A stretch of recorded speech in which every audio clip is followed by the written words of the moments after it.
Am I the a-hole if I cut off family that treat me differently because of my skin color? For starters, they all deny doing this. Every single Time. I'm 35F, and my birthday was just a few weeks ago. Like clockwork, my stepdad, 66M, didn't say a word to me. No happy birthday, no quick text, no acknowledgement in passing.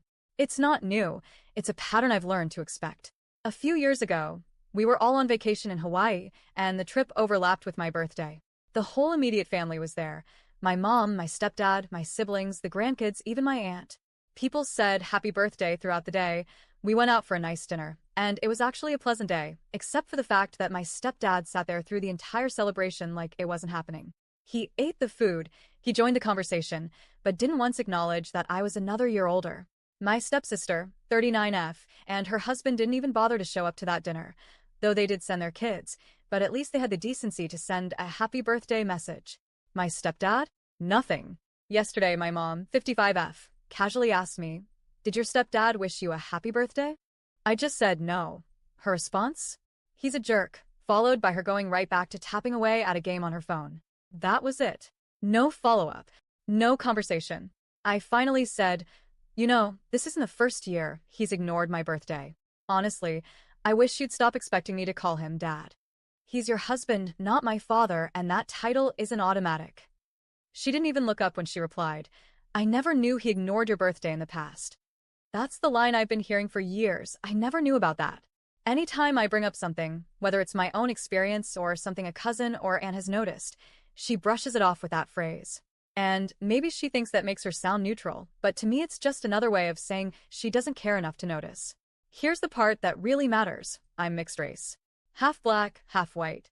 My mom, stepdad, siblings, and the rest of the family I actually grew up with, all white. I've barely met my black side of the family, maybe a handful of times in my entire life. So my entire frame of reference for family has been my white relatives in Indiana.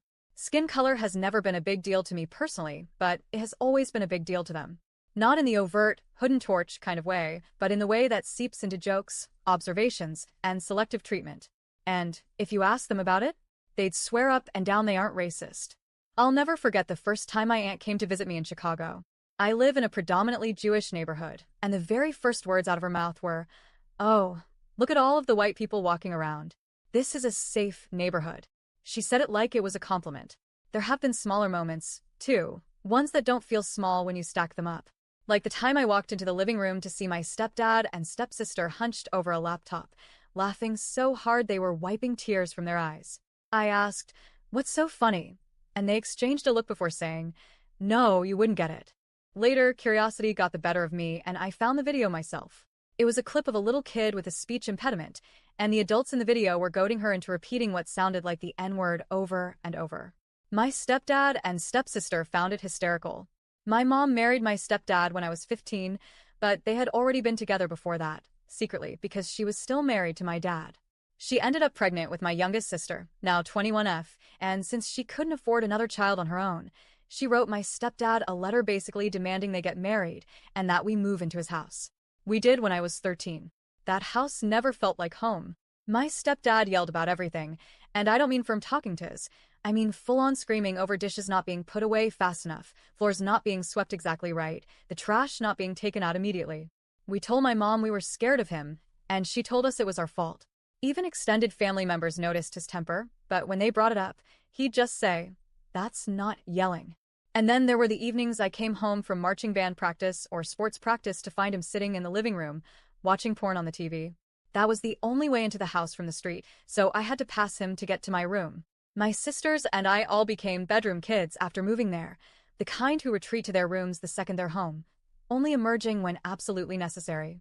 We stayed that way until we left for college. Despite all this, my sisters and I are expected to treat him like a father. Gifts for Christmas, Father's Day, his birthday. I've bought him and my mom Chicago Blackhawks tickets, White Sox packages, expensive gifts. In return, he wishes everyone else in the family a happy birthday, even my cousins and nieces, but never me. My mom's favorite defense against any accusation of racism is, "I can't be racist, I have a black ex-husband and a black daughter." But she's never once stood up for me when I've been on the receiving end of racist behavior, not from strangers, not from coworkers, and certainly not from our relatives. She just says, I never knew about that. And moves on. Even my white brother-in-law has gotten in on it. He once referred to me as Mammy to my nieces while I was babysitting them.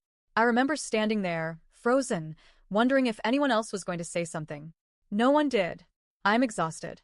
Exhausted from being treated differently. Exhausted from the gaslighting when I bring it up. Exhausted from carrying the weight of a family who insists they love me while making it abundantly clear I'm mother. I want better. I want relationships where I don't have to brace myself for the next cutting comment or casual dismissal. But every time I think about stepping back, I hear the same tired line from other people. You only get one family. What they don't understand is that sometimes that one family does more harm than good. So, would I be the a hole if I finally cut ties?